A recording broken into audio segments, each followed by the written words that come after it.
Hey everyone, this is Learning with Mr. Q. This video we're going to focus on a really important concept when we're talking about fractions.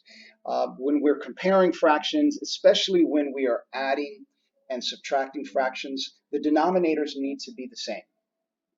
If they're not the same, you can't add them or subtract them. And so if you have two fractions that have different denominators, there's a strategy that allows us to change the current fractions that we're looking at and make them or turn them into a different fraction, an equivalent fraction that has a common denominator. So the denominator, if you're looking at a fraction, in this case, let's say 1/2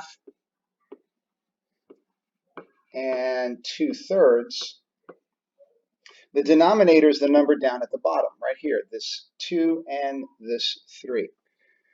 So if I want to draw a model to help me see what 1/2 looks like, I draw a rectangle, cut that in half, and I'm going to shade in one piece. And then I draw another rectangle. Now it has to be the same size and same shape if we're going to be comparing them. So I'm going to cut this one, though, into thirds.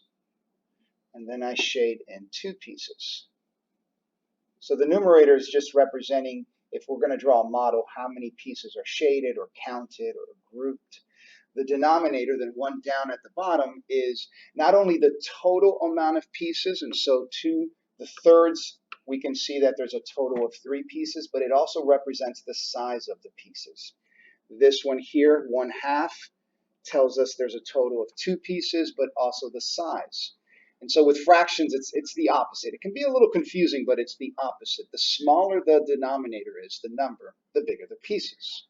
The bigger the denominator is, the smaller the pieces, right? So we look at halves. That number 2 is smaller than 3, so those pieces are bigger. All right, but we're going to really focus on how do we make them the same? How do we make the denominators to be the same so that we're looking at two models that are cut exactly the same? So what we do is follow these two steps right here in our anchor chart. Step 1 says just find the multiples. Find the multiples, and so we're going to do what we call the LCM, least common multiples, and we're going to just focus on the smallest one they have in common. That's the L and the C. So we take our denominators, which is 2 and 3, and we're going to list the multiples. Now, multiples is just really skip counting by the number. So if we're looking at the number 2, we're going to count by 2s, and I usually stop around once we have 4 numbers. So we have 2, 4, 6, and 8. For 3, we have 3, 6, 9, 12. And once you have the first 4 multiples, most of the time in 4th grade, you'll see a common multiple within the first group right here, the first 4.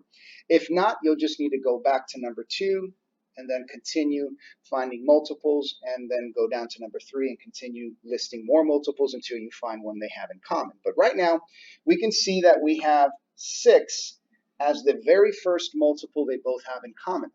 That 6 is really important because now what that becomes is it's our new denominator. So I'm going to rewrite 1/2. And now what I'm doing is generating or creating an equivalent fraction, a fraction that the numerator and the denominator are going to look different, but the value is still the same.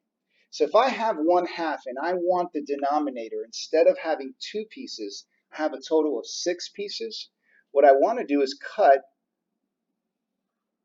both pieces into thirds. So I do times 3. And whatever I do to the denominator, I need to do to the numerator. So 1 times 3 is 3/6. So 1/2 and 3/6 are equivalent, but we changed 1/2 to 3/6 because the 6 is our least common multiple, which now becomes our new denominator. So I'm going to take now 2/3, and instead of a total of 3 pieces, we want there to be 6 pieces.